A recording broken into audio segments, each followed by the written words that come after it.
Boa noite. A Comissão Nacional de Eleições gera há quase 25 anos o processo de organização e gestão eleitoral no país, tendo realizado até agora 19 eleições consideradas livres e justas e com transições pacíficas. Ganhos e experiência que a Presidente da Comissão Nacional de Eleições, doutora Maria do Rosário Pereira Gonçalves, nossa convidada de hoje, pretende compartilhar com outros países, nomeadamente da CEDEAO e da CPLP, enquanto Presidente das redes dos órgãos eleitorais das duas organizações. A Presidente da CNE vai aqui também dar-nos conta da preparação das eleições de 2020 e 2021, além de outros desafios do órgão eleitoral que lidera desde 2015. Muito boa noite, Sator. Muito boa noite. E já agora, parabéns pela sua recente eleição a tão importante órgão da CEDEAO. Muito obrigada pelo encorajamento. Doutora, já agora, começando aqui pela presidência que acabou de assumir da rede das comissões eleitorais da CEDEAO, o que representa esta eleição ao cargo para si e também para Cabo Verde?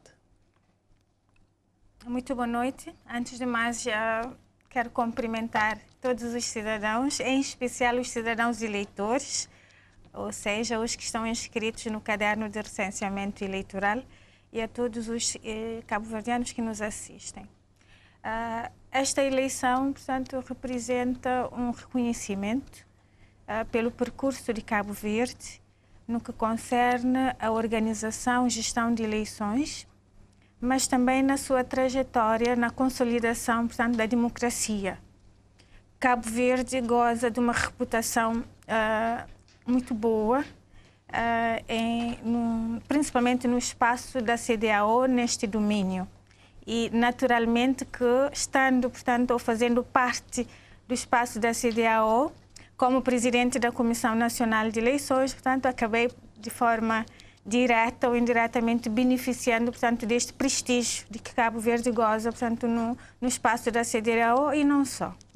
E o que pretende fazer nestes 2 anos de missão à frente desta rede? A Econec, portanto, é uma rede que é composta por 15 órgãos de gestão de administração eleitoral, provenientes, portanto, dos 15 Estados-membros da CEDEAO, países com realidades bem diferentes uma das outras e com problemas também diferentes e algumas comuns. E estando, portanto, todas agregadas na Econec, que é um espaço de partilha de experiência, um espaço de partilha de boas práticas, mas também, sobretudo, um espaço onde procuraremos juntos encontrar soluções que são comuns, adequadas à especificidade de cada Estado para melhor organizarmos as eleições no nosso espaço da CEDEAO. Não será um mandato simples ou fácil, na medida em que ainda no espaço da CEDEAO, não obstante todos os países, os 15 países que fazem parte da CEDEAO, neste momento, terem adotado a democracia como forma de governo, ainda assistimos ou temos no espaço da CEDEAO alguns países que ainda lidam com problemas na organização e gestão das eleições. Nomeadamente problemas de segurança que por vezes inviabiliza que um Estado que esteja a organizar eleições consiga cobrir todo o seu território. Estamos a falar concretamente do caso da Burkina Faso, de Mali, de Nigéria e também do Níger, que devido, portanto, a problemas de segurança, por vezes tem muitas dificuldades em termos logísticas de cobrir todo o seu território com mesas e assembleias de voto a vir, portanto, a ataques terroristas e que põem em causa a vida dos eleitores e dos servidores das eleições. E o que a rede pode fazer neste sentido para ajudar a ultrapassar a situação? Nós, o que é que temos estado a fazer neste domínio da segurança? Temos estado a fazer vários encontros para se discutir a questão da segurança eleitoral e principalmente, portanto, a violência eleitoral, que são violências que decorrem durante ou pós a organização das eleições. E temos estado, portanto, a inventariar práticas adotadas em diferentes estados para mitigar, portanto, esse tipo de de violência durante o processo eleitoral. Recentemente, em Abuja, estivemos reunidos no âmbito, portanto, da ECONEC para partilhar boas práticas e também para inventariar medidas que podem ser implementadas em diferentes estados como forma de mitigar, portanto, a violência eleitoral. E a ECONEC tem esta virtualidade de conseguir ser uma plataforma, portanto, que acaba por reunir todos esses países e cada um vai partilhando a sua experiência e vamos adotando práticas que tenham tido resultados, portanto, positivos e replicar em outros estados. É o que estamos a fazer agora para Burkina Faso, que também vai ter eleições em 2020, Níger também vai ter eleições em 2020, então é fazer, com base nesses encontros, portanto, fazer um plano de mitigação de violência eleitoral com intermediação, portanto, da ECONEC. Trabalharemos esta parte, mas também, ainda a nível da ECONEC, no espaço, durante o meu mandato de 2 anos, pretendemos agora sim avançar um pouco mais no processo de organização das eleições, dando um passo qualitativo, atendendo que todos, portanto, já adotaram a democracia como sistema de governo. Todos já, portanto, conseguem realizar eleições, por vezes com um ou outro, com alguns incidentes em termos de violência e de segurança, mas consegue fazer eleições. Então, agora estamos a planificar, trabalhar a vertente da qualidade, ou seja, fazer agora um trabalho no sentido de conseguirmos conferir maior qualidade à nossa democracia. E quando falo de maior qualidade da nossa democracia, eu estou a pensar, eu estou a falar da questão da inclusão, não é? Inclusão das minorias, nomeadamente, portanto, das pessoas com deficiência, mulheres e jovens, e também termos a acessibilidade. Quando falo acessibilidade no processo eleitoral, nós estamos a falar só de acessibilidade arquitetônica, não é questão só de aceder às assembleias de voto em condições de dignidade, mas estamos a falar principalmente da acessibilidade em termos de acesso à informação em matéria eleitoral. Portanto, que as pessoas com deficiência encontram-se, portanto, numa situação de desigualdade relativamente aos outros cidadãos. Então, durante este mandato, estamos a eleger a questão da inclusão e acessibilidade das eleições no espaço da CEDEAO. Trabalharemos também a questão da consolidação e melhorar a participação das mulheres nas eleições, não só na participação na política e no acesso aos cargos eletivos, também no espaço de CEDEAO. É um desafio e que a ECONEC também, enquanto esta rede, vai trabalhar no sentido de ajudar todos os Estados-membros a implementar políticas relativamente ao género para promover a participação de mulheres e pessoas com deficiência. Mas e quanto aos recursos para se efetivar todos esses planos que acabou de falar? Sabemos que a ECONEC esteve quase que parado durante 2 anos por falta de recursos, falta de meios. Como é que pretendem ultrapassar esta situação para pôr em prática os projetos que têm? A ECONEC lidou efetivamente com alguns constrangimentos, ainda lida recurso, portanto sempre é um constrangimento, mas nós já começamos a trabalhar, portanto, essa questão ainda no mandato anterior, sob a presidência do meu colega Yakubu, de Nigéria. Nós implementamos, portanto, o sistema de pagamento de cotas pelos Estados-membros, mas também conseguimos, junto com a CEDEAO, uma subvenção mensal que vai ajudar, pelo menos, no funcionamento do secretariado permanente que está sediado em Abuja, para fazer face às despesas com o pessoal, tem um corpo de pessoal próprio. E também, relativamente aos projetos que nós tentamos implementar, contamos sempre com patrocinadores de parceiros. Temos alguns parceiros a nível da nossa sub-região e não só. Estou a falar da CEDEAO, que já participa, portanto, para as despesas de funcionamento. Estou a falar, portanto, da OZIUA, que é uma também organização também do espaço da CEDEAO, que também financia alguns projetos que nós temos estado a implementar. Temos o ECAS, que é uma instituição europeia. Também conseguimos, através desta instituição, financiamento da União Europeia para os projetos que nós tencionamos implementar, e tem a EISA também, que é um instituto, portanto, também a nível da sub-região, que também temos estado a trabalhar em parceria, e também faz parte deste mandato consolidar a relação institucional com os parceiros para podermos implementar os projetos apresentados por cada um dos órgãos que faz parte da ECONEC, e projetos da ECONEC virada para os Estados-membros. Portanto, eu penso que nesta lógica de trabalhar com parceiros para os projetos e na lógica de conseguirmos garantir o funcionamento da ECONEC, ou seja, despesas de funcionamento com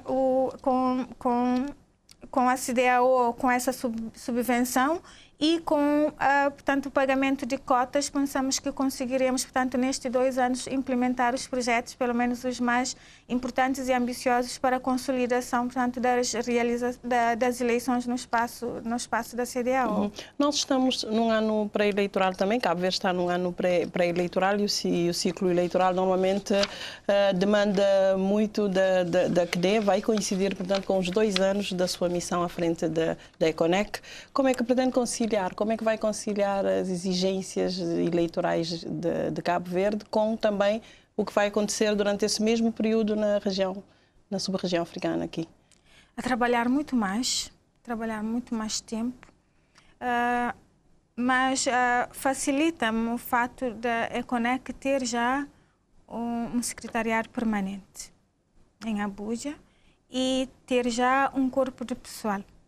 Portanto, mesmo estando em Cabo Verde, portanto, conseguirei trabalhar normalmente com o staff, e mesmo também com os outros membros, portanto, que fazem parte do RESAU, ou seja, do executivo, os meus colegas, não fazendo sempre reuniões presenciais por causa também de recursos, mas vamos gerindo, portanto, a agenda do secretariado permanente e fazendo reuniões utilizando novas tecnologias de comunicação e informação, portanto, fazendo reuniões através, portanto, de teleconferência e telemóveis. E o que é que a CNE vai aproveitar ou partilhar com os países da CDAO durante a sua presidência? O que é que a CNE tem para oferecer e também o que é que vai ganhar com esta? Certamente. A Comissão Nacional de Eleições de Cabo Verde tem uma larga experiência em organizar e gerir eleições, nomeadamente no processo de organização de logística eleitoral, e uma larga experiência na organização e gestão das eleições na diáspora. E o que é que notamos é que vários países do espaço da CDAO, portanto, querem agora dar esse passo no sentido de incluir os cidadãos residentes na diáspora, ou seja, querem adotar as eleições na diáspora.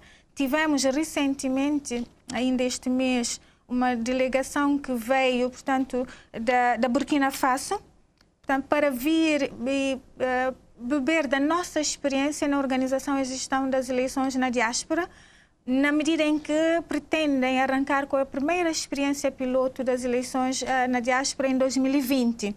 Tivemos também ainda no ano passado uma outra delegação que veio também de Côte d'Ivoire para esta mesma finalidade, ou seja, para vir partilhar experiência na organização e gestão das eleições na diáspora. Portanto, é uma área que nós conseguiremos sim levar a nossa experiência e fazer com que os outros países que tenham, portanto, interesse em implementar consigam fazê-lo de forma mais simples e, digamos, até de forma mais aperfeiçoada do que nós, não passando, portanto, pelos mesmos constrangimentos que nós passamos na organização e gestão portanto, de eleições na diáspora. Temos também a questão da tradição do Código Eleitoral, não é? Cabo Verde tem um Código Eleitoral desde 1994.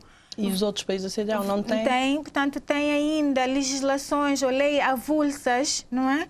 Em vários setores e diferentes setores da matéria, portanto, das eleições. É uma área também que muitos países têm, portanto, demandado ou questionado, portanto, essa experiência, a caminhada que nós fizemos no sentido de adotar a codificação em matéria eleitoral. Também é algo que nós podemos perfeitamente partilhar.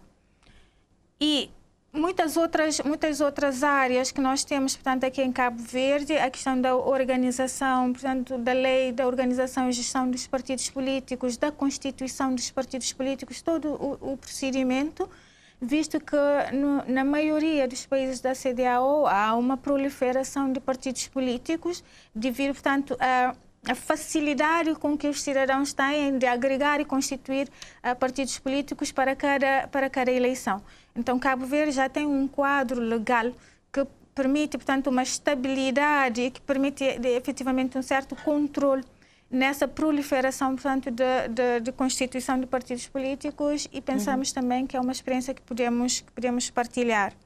E o que é que experiência que nós podemos tirar da CEDEAO? Repare, muitos países do espaço da CEDEAO, estou a falar do caso do Ghana, tem experiências e já está a um nível muito avançado no que concerne a organização e gestão das eleições. Só para falar da questão do Ghana, desde 2016, pelo menos que eu pessoalmente constatei, portanto, já tem a questão da acessibilidade, portanto, das pessoas com deficiência, já tem programas para pessoas com deficiências. Ainda em 2016, portanto, Ghana, nas eleições gerais, portanto, os cidadãos invisuais puderam votar sozinhos nas assembleias de voto. Para Cabo Verde ainda não conseguimos implementar, portanto, é uma boa prática que nós tencionamos efetivamente adotar também por aqui, contando com a experiência de Ghana. Tivemos recentemente também na Nigéria essa experiência, portanto, que é a inclusão e acessibilidade nas eleições. Tivemos, portanto, o perfil tátil para os eleitores invisuais. Temos também ainda países no espaço da CEDEAO que já fazem a identificação biométrica dos eleitores na Assembleia de Voto, ou seja, que já utilizam novas tecnologias nas eleições e que estão numa fase mais avançada. Portanto, permite-nos também partilhar, beber dessa experiência, trazer essas boas práticas e tentar também adaptar aqui na nossa realidade, evoluindo também no processo de organização e gestão das eleições. Há muitas coisas que nós podemos partilhar. Eu disse que são 15 estados, 15 realidades, portanto, com diferentes experiências e boas práticas, todas, portanto, outras com insuficiências, como nós, mas que juntos poderemos, sim, ajudar-nos uns aos outros para aperfeiçoar os nossos processos de organização e gestão das eleições. Também a senhora preside a rede dos órgãos eleitorais da CPLP desde maio, conforme disse. O que tem marcado é a sua missão a nível da rede da CPLP? A rede da CPLP é uma rede muito recente. A primeira Assembleia Constitutiva teve lugar na cidade da Praia, portanto, em dezembro do ano passado. Portanto, nós trabalhamos intensamente no sentido de ver se conseguiríamos, portanto, criar esta rede. E em Lisboa, no passado mês de março, adotamos o estatuto. E a presidência, portanto, da rede acompanhará a presidência da CPLP. E por causa disso, a presidência veio para Cabo Verde competindo-nos a nós, portanto, a implementação da rede, a fase mais burocrática e administrativa. E neste momento estamos, portanto, a tentar registar a rede, portanto, como pessoa jurídica aqui em Cabo Verde e efetivamente já conseguimos ter esse registro muito recentemente. Agora estamos a preparar um plano de atividade para apresentar aos demais membros, no sentido de ver se ainda este ano, nas eleições de 2020, conseguiremos implementar algumas atividades, nomeadamente acompanhamento dos países da CPLP que terão eleições em 2020 e ainda este ano. Portanto, temos Moçambique, que vai ter eleições agora em outubro. Temos agora Guiné-Bissau, também vai ter eleições em novembro. Temos Angola, também vai ter eleições. E nós, Portugal, também vai ter eleições. Então, estou a planificar atividades de acompanhamento e inventariação de boas práticas e também medidas que podemos adotar para reforçar as instituições congêneres. Repare, por exemplo, o caso de Guiné-Bissau. Está numa situação um pouco mais delicada, então a ideia é conseguirmos, portanto, fazer com que a rede da CPLP implemente atividades em Bissau em parceria com a Comissão Nacional de Eleições de Guiné-Bissau, no sentido de reforçar, não é, a credibilidade, a imagem, portanto, o trabalho, realçar o trabalho da comissão, ou seja, apoiarmos-nos uns aos outros enquanto congêneres para ver se conseguimos, portanto, alavancar e inventariarmos também, também boas práticas, portanto, nessa área. Acabou de regressar da Guiné-Bissau, é no quadro da CPLP ou da CEDEAO? Da CEDEAO. Da CEDEAO. Sim. E qual é a situação em termos de encaminhamento para as eleições de novembro, presidenciais de novembro? Sim. Estivemos em Bissau numa missão pré-eleitoral da CEDEAO. Também é uma prática adotada no que concerne, portanto, aos países da CEDEAO. E essa missão tem como objetivo fazer o levantamento da preparação das eleições, nomeadamente no que concerne ao quadro legal, a logística eleitoral, a questão da preparação das candidaturas e o recenseamento eleitoral.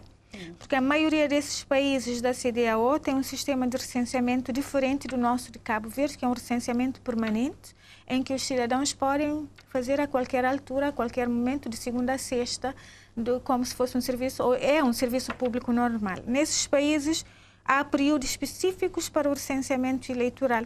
Então, nessas ocasiões, há sempre problemas relacionados com a logística, com kits de quadro legal. Então, Guiné-Bissau, neste momento, portanto, lida com uma situação delicada, que é o aperfeiçoamento do recenseamento eleitoral feito para as eleições do passado mês de março, onde cerca de 23 mil eleitores inscritos na posse de cartão eleitoral ficaram fora dos cadernos, não puderam votar. E como é que vão agora ser introduzidos no caderno se o período de recenseamento é só em janeiro, fevereiro do próximo ano? Então, é uma questão complexa que tem dividido os partidos políticos em Guiné-Bissau. Então, a CEDEAO decidiu enviar esta equipa técnica para fazer o levantamento da situação. O que é que nós podemos dizer neste momento? Que Guiné-Bissau tem também uma longa experiência em fazer eleições.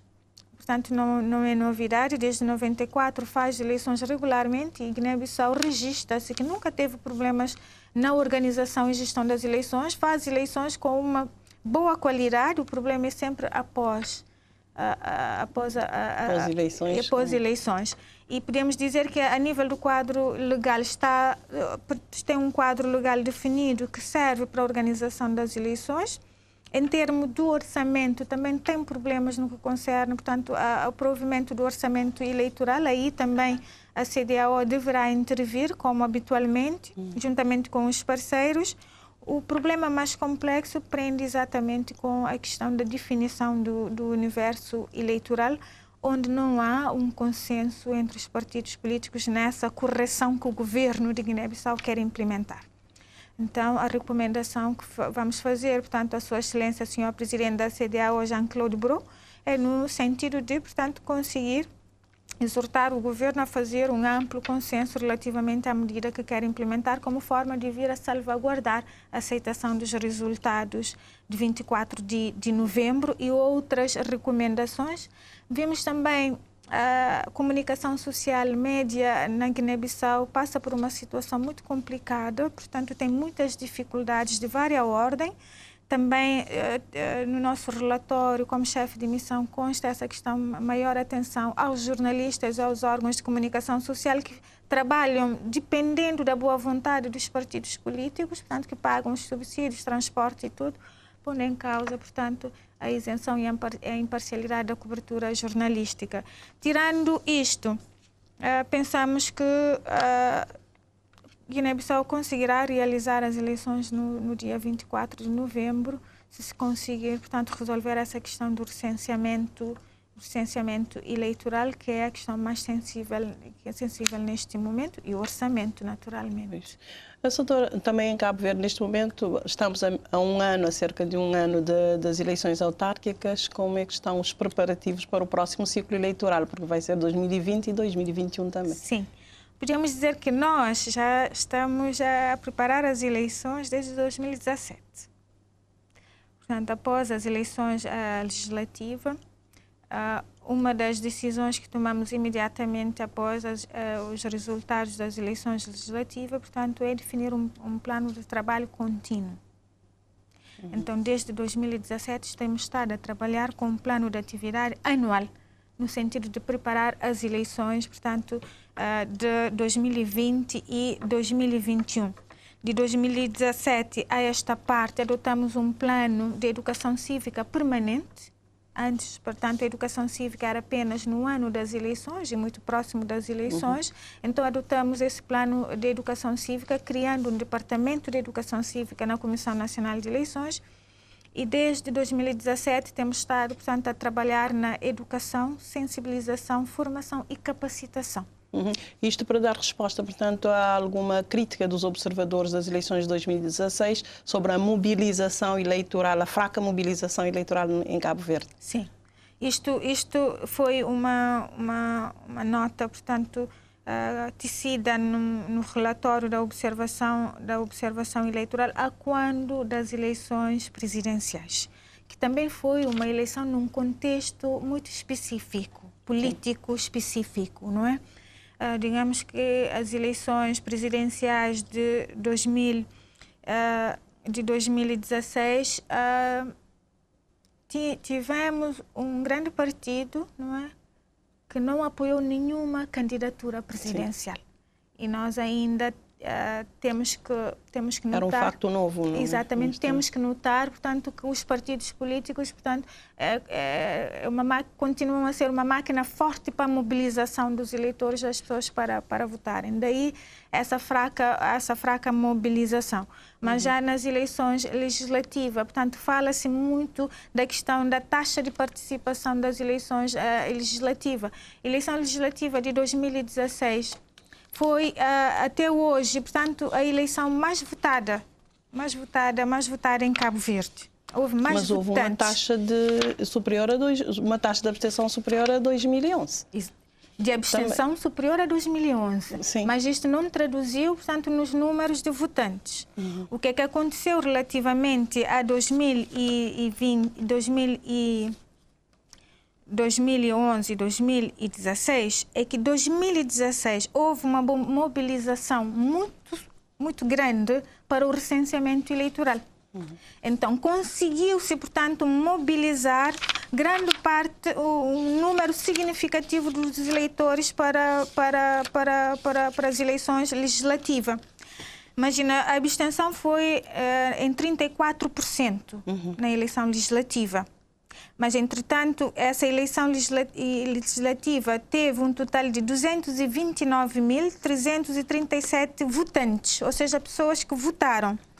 Repara, já em eleições de 2011, a abstenção foi de 23,9%, mas teve uma taxa de participação, ou seja, de votação de pessoas que votaram nessas eleições de 226.942. Mas também tem em conta o número de inscritos, não é? Exatamente. Isto porque 2011 tinha apenas 298.567 inscritos, quando para 2016 o número de inscritos passou a ser 347.622. Ou seja, houve um aumento significativo de novos inscritos na base de dados. Relativamente a comparativamente a 2011. É por causa disso que a percepção é que temos, portanto, é que houve um decréscimo, portanto, de participação. Foi o contrário nas eleições legislativas de 2016, comparativamente às eleições legislativas, portanto, de 2011. Houve um aumento de participação, ou seja, houve mais pessoas que votaram nessas eleições legislativas de 2016 do que em 2020. O que é que faz a diferença, portanto, aqui na abstenção? É o número de cidadãos inscritos na base de dados. Portanto, é este o fator que faz esse resultado e ficamos com a percepção de que a participação, portanto, foi menor. Daí é preciso ter algum cuidado, portanto, na análise dos dados, ou seja, é preciso trabalhar além dos números. Senhora, antes de falarmos mais concretamente das abstenções que têm marcado muitas eleições aqui em Cabo Verde, gostaria de saber em que fase estamos em termos de recenseamento eleitoral, visto que os cadernos de recenseamento eleitoral estiveram para consulta até 31 de julho último. Sim. Como dissemos há bocadinho, o recenseamento eleitoral em Cabo Verde é um recenseamento permanente. Ou seja, um recenseamento que acontece durante todo o tempo como um serviço público normal. Qualquer cidadão que completa 18 anos pode deslocar-se à comissão de recenseamento do seu município de segunda a sexta dentro do horário normal do serviço e fazer a sua inscrição. E, por força de lei, o caderno eleitoral é exposto para consulta e reclamação anualmente entre os meses de junho e julho. Agora, neste momento, estamos a aguardar fim do processo de exposição de cadernos de reclamações, ou seja, os eleitores inscritos nesta altura de exposição de caderno podem ir consultar e, notando que há erros ou omissões relativamente às suas inscrições, podem, portanto, reclamar, pedir a retificação. Passado todo este processo, portanto, esperamos agora que o Serviço Central de Apoio ao Processo Eleitoral faça a publicação do mapa com os resultados, para sabermos agora, neste ano, quantos eleitores inscritos temos neste momento. Neste momento estamos à espera, portanto, da publicação do mapa com os resultados. Quer dizer que a atualização ainda vai ser feita até julho do próximo ano. Exatamente. Provavelmente 65 dias antes das eleições. Não? Como 2020 será um ano eleitoral, terá que ser sempre salvaguardado 65 dias antes, portanto, da data ou do dia previsto para as eleições. Mas haverá ainda mais uma exposição e reclamação de cadernos eleitorais. É fundamental que os cidadãos, portanto, aproveitem esta oportunidade para verificar e certificar as respectivas inscrições. E qual é o feedback? Os cidadãos têm consultado, têm verificado e apresentado reclamações na sequência das consultas?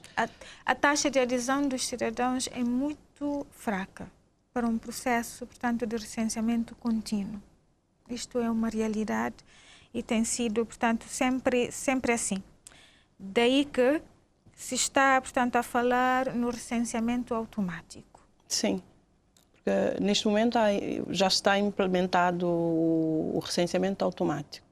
Ainda não está implementado o recenseamento automático. O que é que temos? É o recenseamento permanente.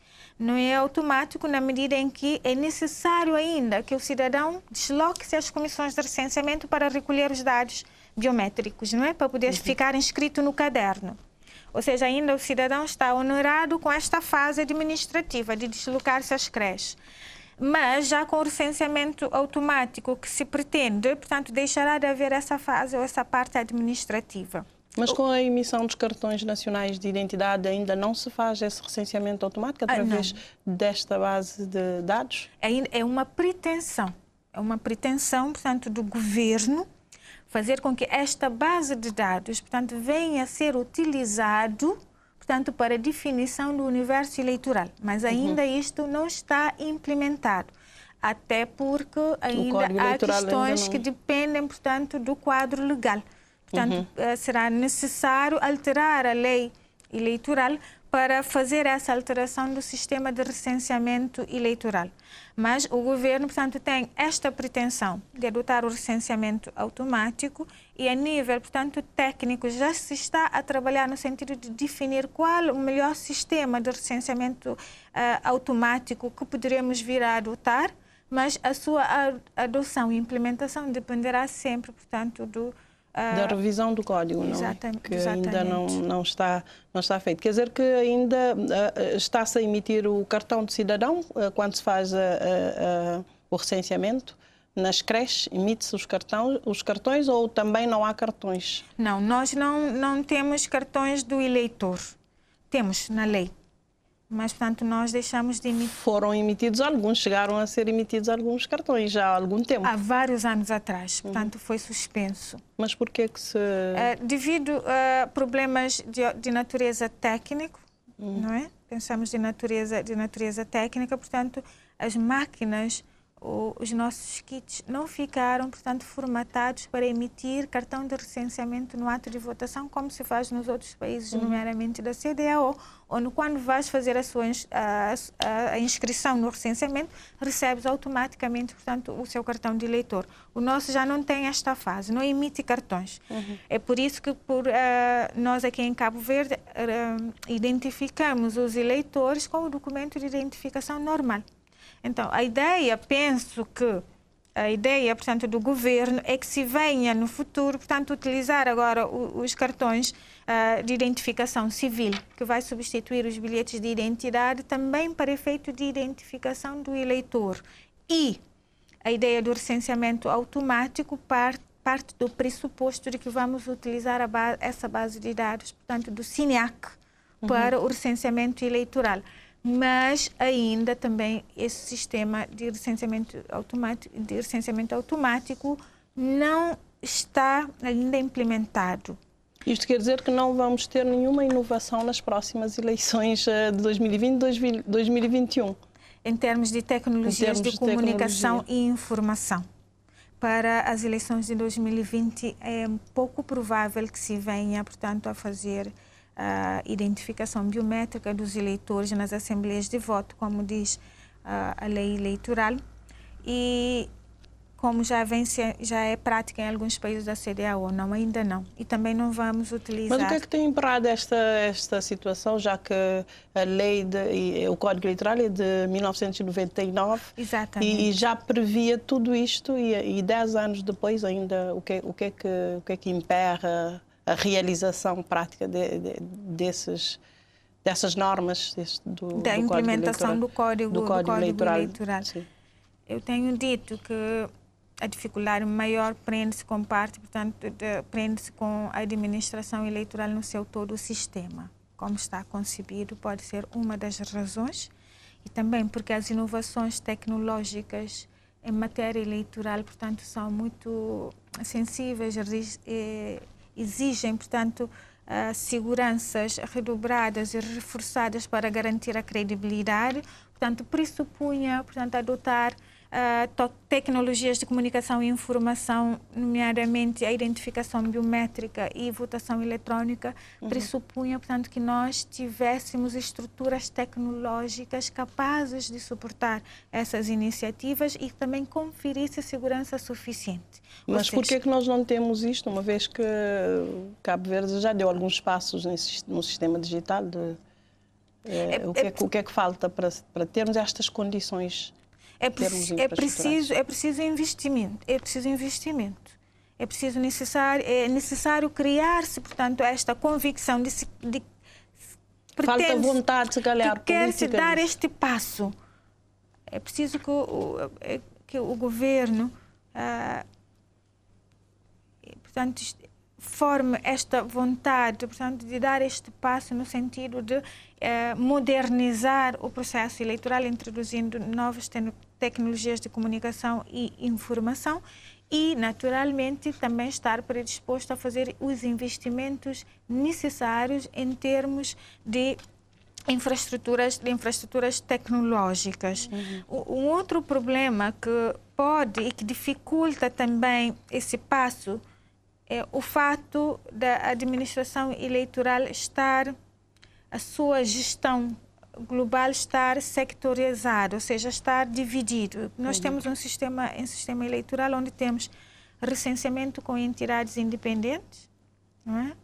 Temos organização logística e que tem a base de dados, que é o coração para tudo isto avançar em termos tecnológicos, que está, portanto, sobre a administração de um serviço que é governamental. E depois temos um órgão máximo superior da administração eleitoral, que é a Comissão Nacional de Eleições, que, entretanto, tem o papel de fiscalizar os demais setores, mas não tem poder nem de supervisão e nem de superintendência.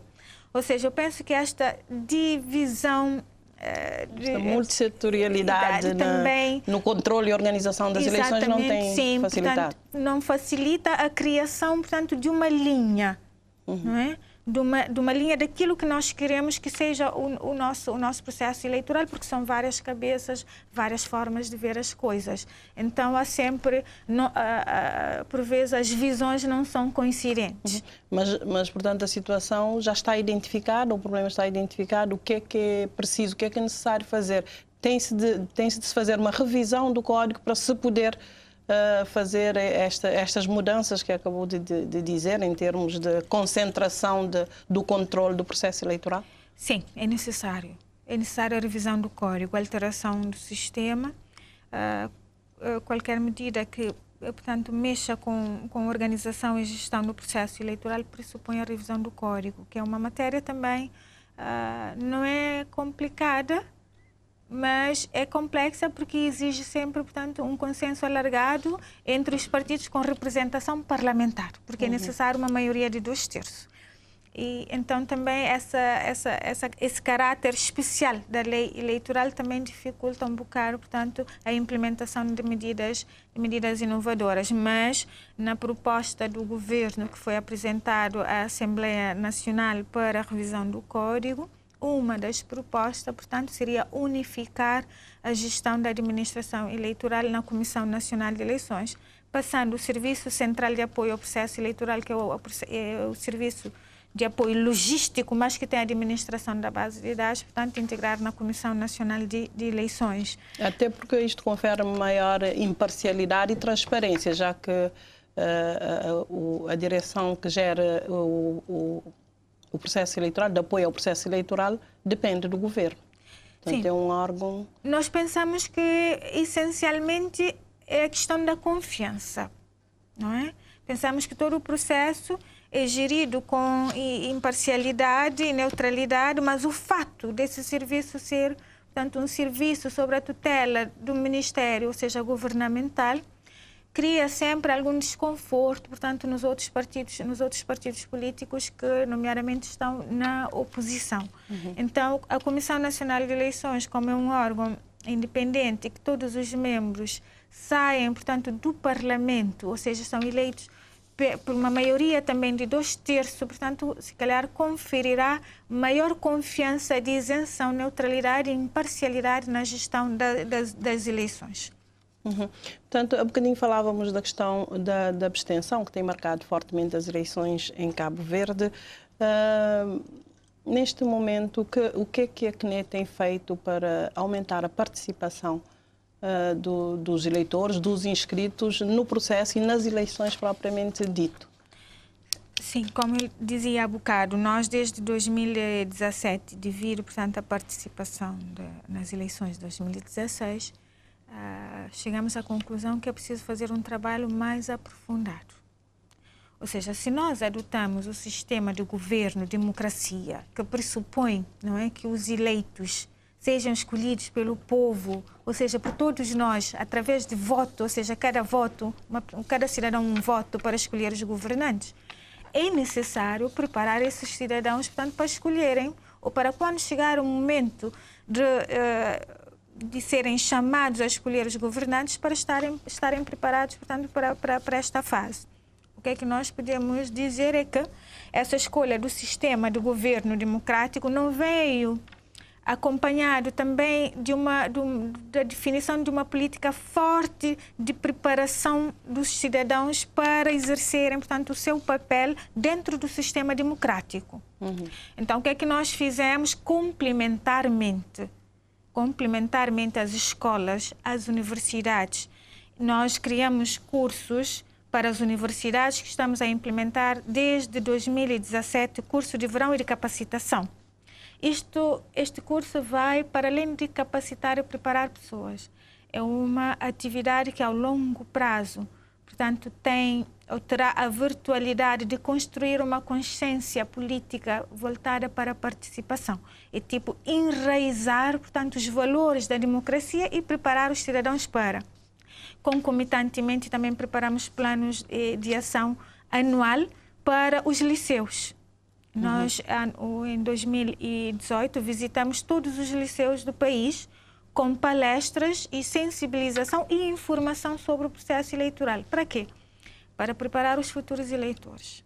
Porque, repare, vamos ter eleições em 2020. Sairá, portanto, de todos os liceus do país um número significativo de novos eleitores, ou seja, cidadãos que vão poder votar pela primeira vez em 2020 e 2021. E, se nenhum trabalho for feito antecipadamente, vamos chegar a 2020 com publicidades, não é, rádio, televisão, spot a dizer agora podes votar, vai votar. Essa informação, portanto, não é suficiente.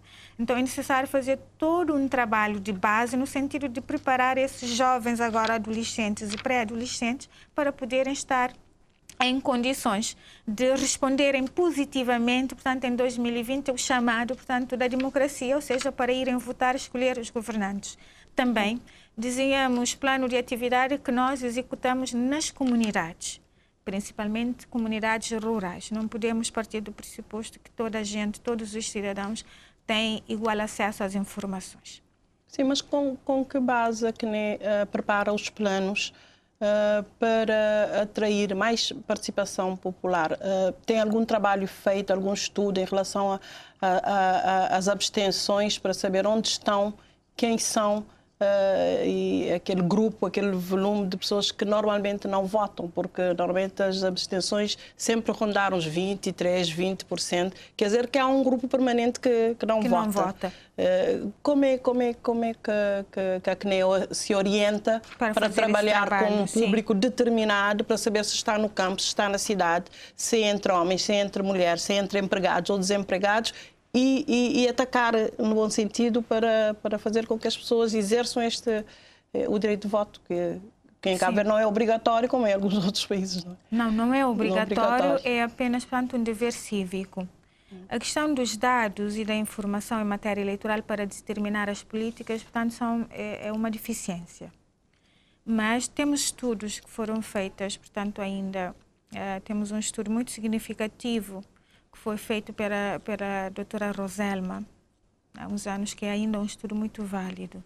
Portanto, que dá-nos luzes onde é que se encontra, portanto, essas pessoas que não participam.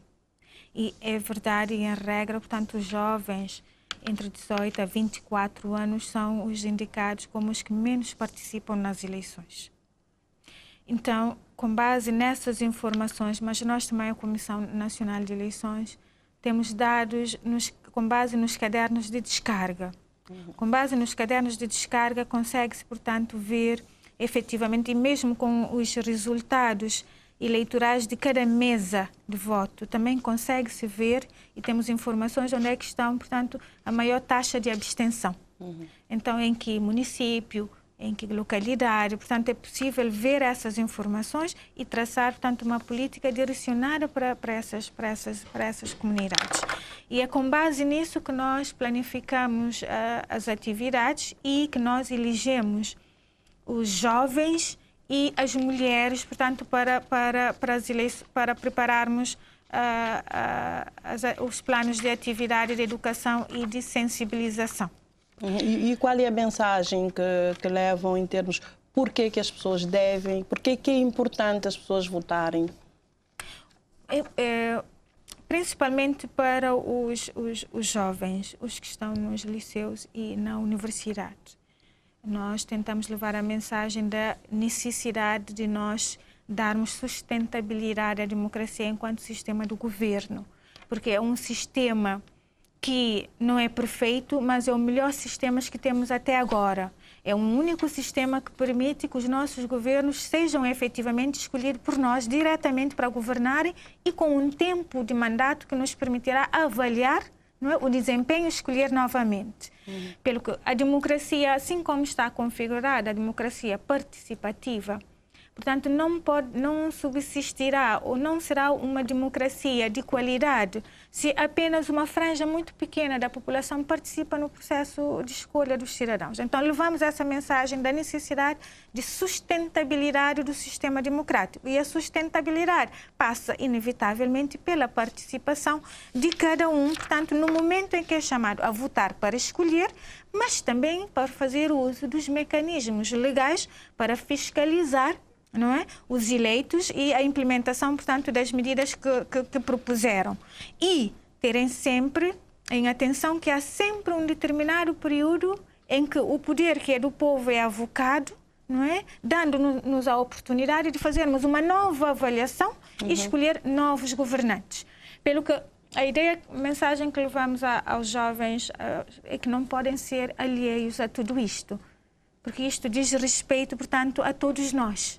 Mas também não preocupam em ver quais os fatores que fazem com que os jovens não estejam interessados pela vida política do país? Há essa ideia generalizada de que os jovens não se interessam. Mas o que é que nós, da Comissão Nacional de Eleições, notamos no terreno e nas nossas formações? Temos sempre, portanto, inquérito no final das formações.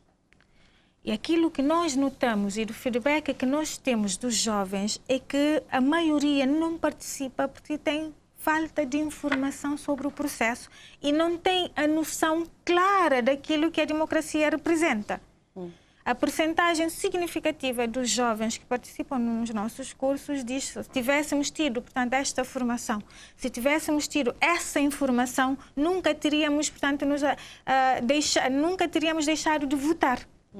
Quer dizer que o problema poderá estar na educação, na formação dos jovens, ainda, se calhar, em idade pré-escolar? Exatamente. O problema está, portanto, na insuficiência da construção de uma consciência cívica voltada para a participação. Pelo menos a nível do secundário, onde já tem jovens com 15 anos, 14, 15 anos. Isto consegue-se nas escolas. Por isso que nós dizemos que as atividades que nós fazemos são atividades meramente complementares. Mas essa responsabilidade de fazer com que um jovem que saia do secundário saia com a ideia clara de como está formatado o sistema democrático, saia com a ideia clara do seu papel dentro do sistema e a importância da participação dele para o vigor e a vitalidade da democracia, portanto, compete ao sistema de ensino. Então, é preciso também que o sistema de ensino seja, portanto, também equacionar, ou seja, direcionado nesta medida de preparar, portanto, jovens para prepararem nas eleições. A CNE tem realizado atividades de educação física, de educação cívica e eleitoral direcionadas a mulheres, sobretudo. Qual é o objetivo deste trabalho? Porque estamos no momento em que se fala em paridade, em necessidade de mais participação de mulheres em cargos de decisão. Qual é o objetivo deste trabalho específico feito com mulheres pela CNE? O objetivo primeiro é sempre informar e formar, ou seja, empoderar. Empoderar pressupõe ter acesso às informações, saber como é que as coisas funcionam e onde é que eu posso entrar nisto tudo. Então, levamos essas informações, portanto, para as mulheres, no sentido de dar acesso à informação, mas também prepará-las para, se havendo oportunidade, estarem em condições de apresentarem-se também como candidatas e participarem também como eleitoras. E nós entendemos, portanto, que é um trabalho de empoderamento que deve ser feito em vários e diferentes setores, no sentido de preparar as mulheres, portanto, para estarem prontas a responderem positivamente como como candidatos. vê a importância desta lei de paridade que ainda está por aprovar? Repara, dados sobre a participação das mulheres, vamos tomar apenas como referência os dados de 2017, de 2016, perdão. Eleições legislativas, tivemos um total de 537 candidatos. E deste total, apenas 178 eram mulheres. E deste total, apenas 17 mulheres foram eleitas. Repara, os dados falam por si. Nas eleições autárquicas, a totalidade dos candidatos eram 672. E dessa totalidade de candidaturas, portanto, apenas 220 eram mulheres. E dessa totalidade, apenas 26% que foram eleitos eram mulheres. Isto significa o quê? Que há uma fraca representatividade das mulheres, pelo menos nos órgãos eletivos do poder político. Estes estamos autorizados a dizer porque são dados que resultaram das eleições e são dados, portanto, com evidências. Há, portanto, há um desequilíbrio evidente entre homens e mulheres nos órgãos eletivos do poder político. Quando falo de órgãos eletivos do poder político, estou a falar, portanto, do nosso Parlamento, a Assembleia Nacional, estou a falar da Câmara Municipal, estou a falar das eleições das Assembleias Municipais. São os órgãos eletivos. Portanto, os dados mostram-nos que há um desequilíbrio de género. Neste momento, esse desequilíbrio é em desfavor das mulheres. Ou seja, há um desequilíbrio que favorece os homens relativamente às mulheres. Então, esses dados dizem-nos também que é preciso que, perante este cenário de haver um equilíbrio, exatamente, encontrar mecanismos necessários para repor este equilíbrio. E a lei da paridade poderá ser um desses mecanismos? A lei de paridade é uma proposta apresentada como uma forma de corrigir esse desequilíbrio. E a grande questão que se põe perante esse desequilíbrio é quem responde por isto perante as mulheres cabo-verdianas. Se nós temos estado, as mulheres, ao longo desses anos, portanto, dar o seu contributo, não é, para a consolidação da democracia, para o desenvolvimento e o progresso do país, se há essa situação de desequilíbrio, quem deve responder? E a lei da paridade foi apresentada, portanto, à Assembleia Nacional, portanto, como sendo um órgão que pode responder, portanto, às mulheres cabo-verdianas perante este desequilíbrio. E, efetivamente, a Assembleia Nacional é o único órgão que tem poder legislativo que, do ponto de vista legal, pode adotar medidas corretivas e pontuais, portanto, para repor esse desequilíbrio. Pelo que se foi apresentado ao Parlamento esta medida, eu penso que para os nossos deputados que estão no Parlamento, que conhecem bem a história, portanto, de Cabo Verde, não é algo difícil, não é algo, portanto, de extraordinário, portanto, conferir ou criar mecanismos que possam equilibrar homens e mulheres nos parlamentos e nos outros órgãos de decisão.